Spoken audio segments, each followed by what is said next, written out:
What's up? Hey.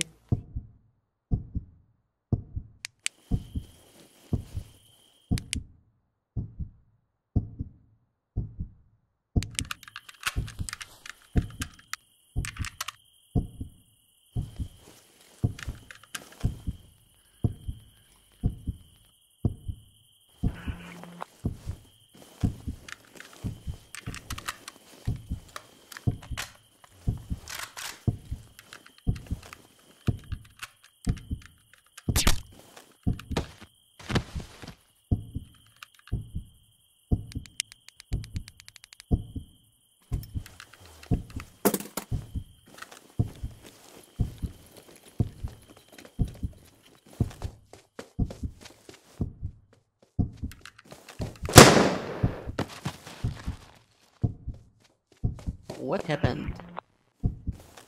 That it's infected.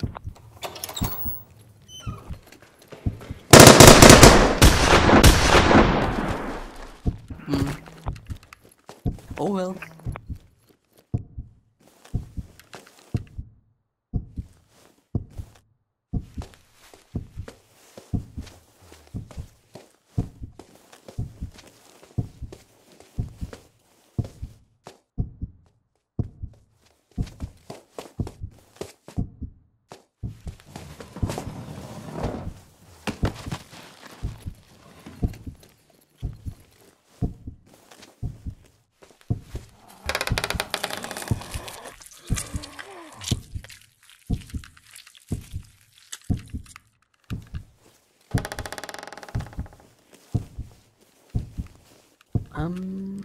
I think we're pizdiet.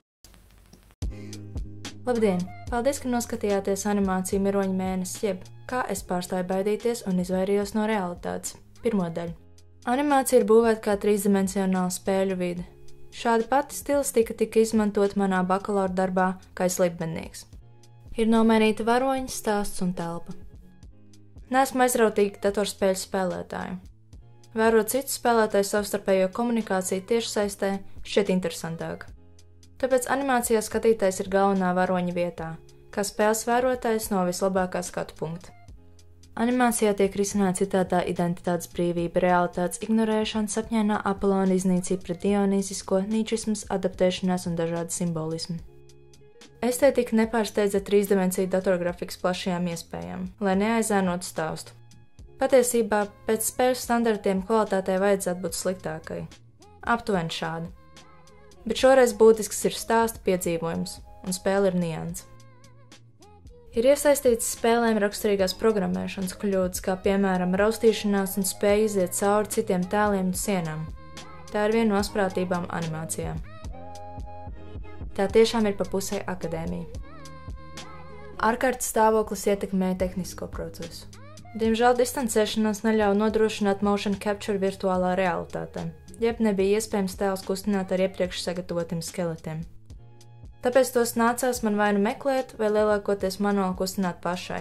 Tas aizņem 10 reizes vairāk laika. Šis mazais laptops centās pavilkt visu animāciju viens pats, bet šī planšeta no nodaļas palīdzēja redzēt, ko es vispār taisu. Attīstot kadrus un saprotot, ka 10 stundās klepidors spēja attīstīt tikai 1 sekundi, bija jāatgriežas pie jaudīgākām ierīcēm.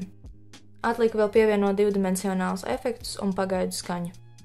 Septembrī būs animācijas Miroņa mēnesis, jeb kā es pārstāju baidīties un izvairījos no realitātes otrā daļa, kad cerams būs arī piešķirta nauda kvalitatīvas skaņas sagatavošanai, lai veiksmīgi startētu nākamos 2 gadus animācijas filmu festivālos.